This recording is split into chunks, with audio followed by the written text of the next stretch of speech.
Bonjour, nous sommes le mardi 2 décembre 2014 et je vais vous parler du jargon astrologique. Parce que véritablement, il y a un jargon astrologique qui fait penser réellement au médecin de Molière. Il est dommage d'ailleurs que Molière n'ait pas campé des astrologues. Au théâtre, il semble qu'on ait surtout campé des gens qui se faisaient passer pour astrologues et qui ne connaissaient pas grand-chose et qui simplement disaient des choses. Mais l'astrologue, au plein sens du terme, il est aussi croustillant, sinon plus, et encore aujourd'hui, à la différence du médecin, encore que les médecins aussi ont un jargon, mais l'astrologue, il est, alors il a un langage absolument extraordinaire. Hein. Si vous lui demandez mais pourquoi vous dites ce que vous dites, alors là, pour ça que souvent d'ailleurs il s'en dispense. Alors là, il rentre dans des considérations techniques éblouissantes et hallucinantes. C'est un jargon inouï. D'ailleurs, je crois qu'entre eux-mêmes, ils ne se comprennent pas vraiment. Mais ce qui est important, c'est d'argumenter en se référant au thème natal, ou en se référant au ciel à un moment donné, et en disant oui, il y a ceci qui est dans tel signe, qui est en aspect avec ceci, qui domine cela, qui est maître de cela, qui est dans telle maison, qui est en aspect avec telle planète, etc. Et tout ça, c'est un langage. Mais alors, c'est un langage. Le paradoxe du langage astrologique, c'est qu'il ne se parle pas, en fait. Il n'est pas là pour communiquer le langage astrologique, il est là pour étayer, en quelque sorte. Je ne sais pas si vous voyez ce que je veux dire. Je dis quelque chose, et puis je dis, ah ben oui, mais ce que je dis, c'est fondé sur ça, sur l'astrologie. Ah, d'accord. Mais finalement, les astrologues entre eux, est-ce qu'ils communiquent par l'astrologie? Non, pas vraiment, en vérité. C'est pas comme l'astrologie, ça ne s'apprend pas comme on apprend l'anglais ou le russe. C'est-à-dire que on n'apprend pas cette langue-là pour communiquer avec des gens qui parlent cette langue-là. Vous n'allez pas apprendre l'astrologie pour communiquer avec des astrologues. Parce que les astrologues, ils parlent aussi bien français que vous. Donc, c'est pas du tout l'apprentissage. Bon, effectivement, si vous voulez participer à ce qu'on pourrait appeler des jeux astrologiques, des jeux de salon astrologiques comme ceux qu'organise Didier Gélin, où le jeu consiste effectivement à prendre un personnage et puis à regarder si tel thème correspond à ce personnage. On va deviner d'après le thème qui est le personnage. Ouais. Bon, là évidemment, il faut bien connaître eux. Mais ça ne veut pas dire que ces gens-là parlent cette langue-là. Ça veut dire simplement qu'ils savent comment on joue à ce jeu-là. Il y a un jeu astrologique, effectivement. Un sport astrologique, j'ai filmé justement sur une réunion, vous verriez, ah oui, mais ça doit être ça, ceci. Ils discutent entre eux par rapport à des concepts astrologiques. Mais, de toute façon, en dernière instance, de toute façon, ils parlent en français. Et l'astrologie me semble difficilement être une langue qui puisse être réellement pratiquée. C'est une langue d'appoint, si on peut dire. Et ce que j'ai voulu faire moi-même dans mon travail, c'est justement échapper à ce jargon astrologique complètement, à l'évacuer totalement d'ailleurs. Parce que j'ai besoin ni d'aspect, enfin je veux dire, j'ai besoin de. J'ai tellement décanté la tradition astrologique qu'il ne reste presque plus rien. On pourrait me reprocher. Enfin, il en reste suffisamment pour justement pouvoir travailler sérieusement. Mais par rapport au bagage qu'ont pu accumuler des astrologues et dont ils sont si fiers et qui leur ont coûté tant d'heures de travail et tant d'argent parfois, il est évident que c'est un petit peu attristant de devoir renoncer à tout ça et de devoir reconnaître que tout ça est un petit peu sans intérêt réellement. Donc, l'astrologie est embarrassée de son jargon, c'est une évidence. Non seulement dans sa communication avec la clientèle, mais même dans la communication entre les chercheurs. Même normalement, on dit, bon, il y a un jargon qui est commun aux spécialistes, et puis on essaie de vulgariser ce jargon. Mais là, ce n'est pas le cas. C'est les spécialistes eux-mêmes qui sont prisonniers, victimes de leur jargon. C'est pas du tout la même chose. Et d'ailleurs, dans leur relation avec les clients, au fond, ils disent, je ne vais pas exposer ce jargon à mes clients. Je vais leur traduire, je vais me mettre là. Voilà, je vais leur dire ce qu'il faut comprendre. Et donc, ils font écran entre le client et l'astrologie. L'astrologue se présente comme une interface entre le client et l'astrologie. Et à mon avis, moi, je suis contre cette démarche.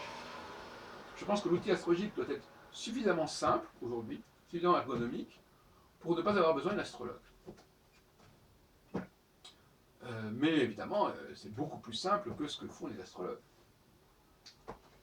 Mais le grand avantage de ma méthode, c'est qu'elle est à la disposition de tout le monde. Parce que ce qu'on doit comprendre, c'est que finalement, et notamment dans le domaine chronologique, qui est finalement l'essentiel de l'astrologie, quelqu'un, normalement, connaît très peu de chronologie. Très peu. Il connaît sa propre chronologie. Mais si vous l'interrogez sur les chronologies extérieures, même la chronologie de la Ve République, par exemple, si vous lui demandez quelles sont les année par année, ce qui s'est passé depuis 58, pour ne pas remonter à 46 ou à 1970, etc., de dire qu'ils ont très peu de connaissances dans ce domaine. Des bribes, ils ont des bribes. Donc, qui va mettre en pratique l'outil chronologique de l'astrologie, sinon des gens qui connaissent leur domaine? Donc on est dans une sorte de cercle vicieux. Parce que les gens qui connaissent leur domaine ne peuvent pas apprendre l'astrologie, parce que c'est trop compliqué, paraît-il. Les astrologues ne peuvent pas acquérir les connaissances pointues au niveau chronologique qui leur permettraient de travailler. Et donc là, il y a une espèce d'immobilisme des deux côtés. Est-ce que c'est délibéré? Je ne sais pas. Donc comment sortir de cette espèce de dialogue de sourds où chacun se trouve devant une impossibilité de communiquer avec l'autre? Donc l'astrologue n'a pas les connaissances chronologiques nécessaires, et quand bien même il les acquerrait de manière ponctuelle, il n'a pas véritablement une connaissance approfondie et sérieuse de ces questions chronologiques, qui sont de l'ordre de l'historien, de l'histoire. L'astrologue, quelque part, c'est quelqu'un qui travaille sur le temps. Alors, je sais très bien qu'il y a toute une astrologie qui a essayé de trouver une solution biaisée avec ce qu'on appelle l'astropsychologie, n'est-ce pas? Je suis bien au courant de cela. Et d'ailleurs, Didier Gélin joue un peu aussi sur ce sujet-là, c'est-à-dire qu'il est à la fois, il parle de la carrière des gens, mais en réalité, il n'étudie pas du tout les dates de leur carrière, et donc on reste à des généralités, des stéréotypes sur leur personnage qu'on va essayer de trouver vaguement dans le thème astral. C'est complètement nul. Et donc, l'astropsychologie, évidemment, c'est différent. Hein. Là, on n'est pas dans les chiffres, on n'est pas dans les dates. On est dans des espèces de petites, comme ça, de petites touches, un peu de ceci, un peu de cela, voilà. Alors là, effectivement, on s'y retrouve un peu plus. Hein. Les gens ont une certaine idée de ce que c'est que Hitler, de ce que c'est que Napoléon, de ce que c'est que Louis XIV, quand bien même ignorerait-il tout de la chronologie concernant ces trois personnages, pour ne pas en parler d'autres. Voyez-vous? Donc, la chronologie, c'est la bête noire des astrologues. Hein, vous direz les choses comme elles sont. Prenez un astrologue X ou Y, au niveau chronologique, il est nul. Il ne vit que par la chronologie de ses clients. Et d'ailleurs, le seul moment, et ça c'est important, le seul moment où l'astrologue fait un travail chronologique sérieux, ce n'est pas quand il fait des conférences, ce n'est pas quand il donne des cours, parce qu'il parle à des gens qui ne connaissent pas ce dont il parle. Ça, c'est aussi un paradoxe. C'est quand il est en consultation. Finalement, quelque part, dans la consultation, l'astrologue retrouve ses repères. Il a quelqu'un en face de lui qui connaît sa chronologie, plus ou moins, qui connaît quand même sa chronologie. Enfin, il y a un matériau. Et donc, finalement, il est en face d'un spécialiste. De quoi? De lui-même, de sa propre chronologie. Donc là, déjà, c'est plus correct, si vous voulez. Mais en revanche, lui, qu'est-ce qu'il connaît?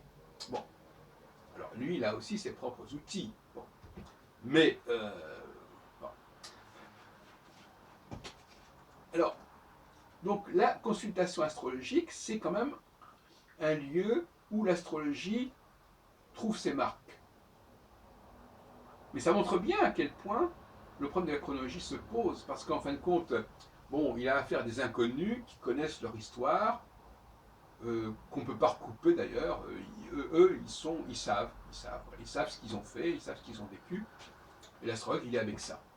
Et il discute avec quelqu'un qui a ça. Bon, si tant est qu'il cherche. Enfin, généralement, voilà un paradoxe que je voudrais mettre en évidence ici, c'est qu'effectivement, l'astrologue n'est pas plus sérieux dans sa façon de travailler que lorsqu'il donne une consultation. Parce qu'il a enfin quelqu'un en face de lui qui s'y connaît. De même que s'il parlait avec un spécialiste de tel et tel domaine, il y aurait un dialogue sérieux. Mais il ne le fait pas. Il parle à des gens, à une salle, à des élèves qui ne connaissent pas le sujet, qui ne connaissent pas le personnage. Donc, là, nous avons le prototype de l'interlocuteur sérieux, qui est spécialisé, qui sait de quoi il parle, qui est la personne que l'astrologue a en face de lui. Mais ça ne se produit pas en grade général, avec des vrais spécialistes d'un certain domaine qui n'est pas forcément leur domaine à eux, de leur propre vie à eux. Donc, quand on le sort de ce milieu qui est effectivement favorable, qui est la consultation astrologique, et quand il se met à donner des cours, à faire des conférences, eh bien là, il est beaucoup moins bon, il est beaucoup moins crédible. Parce que, un, il ne va pas fournir de chronologie. Les gens qui sont là et à l'écouter sur tel et tel personnage ne connaissent pas davantage la chronologie, pas en tout cas de manière sérieuse. Ou deux, il ne va même pas proposer de chronologie, il va simplement parler du thème natal, qui sera la seule date de toute la conférence. Tout va partir du thème natal. Et si l'astrologue a fait l'effort de trouver la date de naissance, l'heure de naissance, et Didier Gélin, il est très fier de trouver sa date de naissance, à partir de là, il n'y a plus d'autres dates à trouver. À partir de là, on va extrapoler sur quelques généralités concernant la personne, ce qu'on en a retenu, les quelques clichés qu'on a à son sujet, etc. Et donc finalement, ces gens-là, ils ne sont valables qu'en consultation, et généralement, les consultations sont des choses secrètes. Donc là encore, on se trouve dans une sorte de truc absolument hallucinant. Moi, j'ai filmé, pour notre télévision, j'ai filmé quelques consultations, notamment avec Fouzi Amissi, qui s'y est prêté, et quelques autres, comme Alain Gauthier, et encore pas trop, mais surtout Fouzi Amissi, que vous pouvez trouver sur YouTube. Mais d'une manière générale, ces consultations, ce sont des secrets. Elles sont secrètes, comme des confessions. Donc le seul domaine où on pourrait voir l'astrologue travailler sérieusement, en dialogue avec quelqu'un qui s'y connaît, qui sait de quoi on parle, ce sont des domaines qui sont connus de personne, y compris les astrologues eux-mêmes ne connaissent pas leurs propres consultations respectives. Donc là, il y a une espèce de point aveugle, la consultation qui est le lieu où l'astrologue travaille dans les conditions les plus favorables, mais en même temps, c'est un lieu qui est complètement inconnu, parce que d'une part, la personne avec laquelle il a travaillé, c'est un inconnu, on n'a pas d'éléments de recoupement, sinon ce que la personne a dit elle-même. Deuxièmement, parce qu'on ne peut pas enregistrer. Enfin, la personne a un enregistrement de la consultation dans bien des cas, mais elle le garde pour elle. Donc les astrologues parlent de choses qui sont vérifiées, qui sont validées dans la consultation, et la consultation est quelque chose qui n'est pas connu, connaissable. Alors, donc c'est quand même assez kafkaïen comme situation.